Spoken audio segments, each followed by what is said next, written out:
Alright, so I'm on my way home driving, and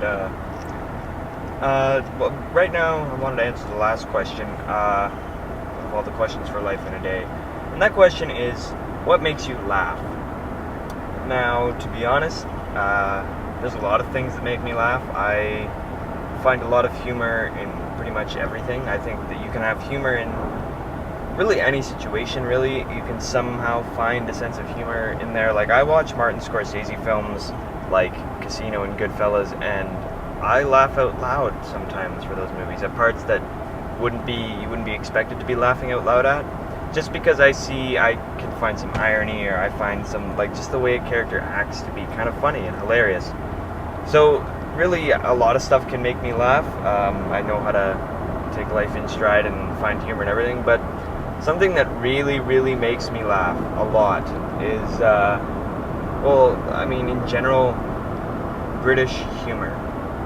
And I say that because I'm a big fan of the sort of, dry humor and sarcasm. And I think sometimes, like Ricky Gervais, I think he's hilarious. I think Rowan Atkinson is a comic genius.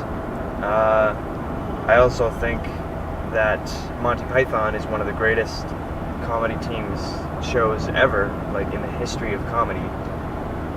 And it just, I don't know, there's a lot of British humor. And Douglas Adams, the man who wrote Hitchhiker's Guide to the Galaxy series, he is the most hilarious author on the planet, on the face of the planet. Douglas Adams is a genius, and he's hilarious.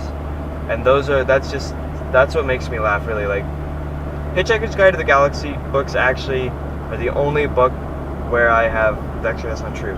The only book where I have laughed out loud for pretty much the whole thing. Like, I've laughed out loud at certain parts in other books, but that book I was laughing the whole way through. Like, I was actually laughing out loud. People thought I was crazy, but they're funny. I mean, British humor makes me laugh a lot, and British comedians in general. So yeah, that's what makes me laugh. Now, I should probably be focusing on driving, so I'll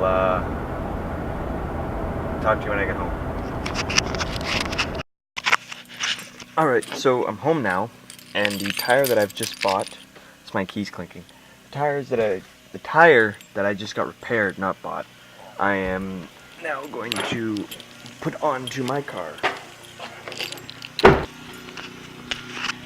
Now, we are going to go see my car, which is over here, and as you can see, it's not quite as fancy as my parents' car.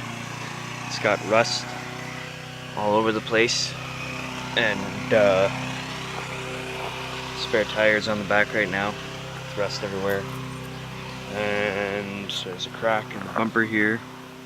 It's just it's a good first car for an 18-year-old, according to my dad. But I agree with him. I think it is a good first car. You always gotta have a first car that you can complain about.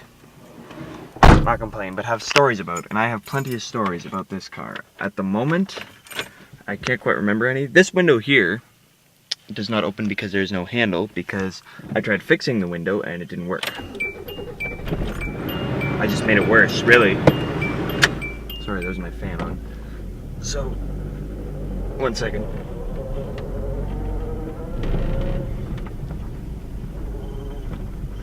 So, I'm just gonna drive it up into the driveway to a flat area so that I can replace the tire.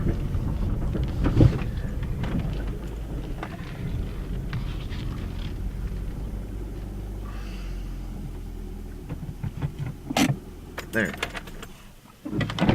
And here's my dog again. Please don't leave. Don't leave. So, I'm gonna have to get the tire out. Well, not the tire in here, but everything else required to perform this task, which includes a tire, a jack, a wrench, etc. And the trunk is locked. Okay, so here's the new tire. Not exactly new, it's pretty rusty, but yeah, that's the tire that's been fixed. It's going to replace this little tiny one over here. I was going to just show you, but you can't really see it. It's going to replace this thing here, because I need a tire like more that size rather than that size. So, let's get started.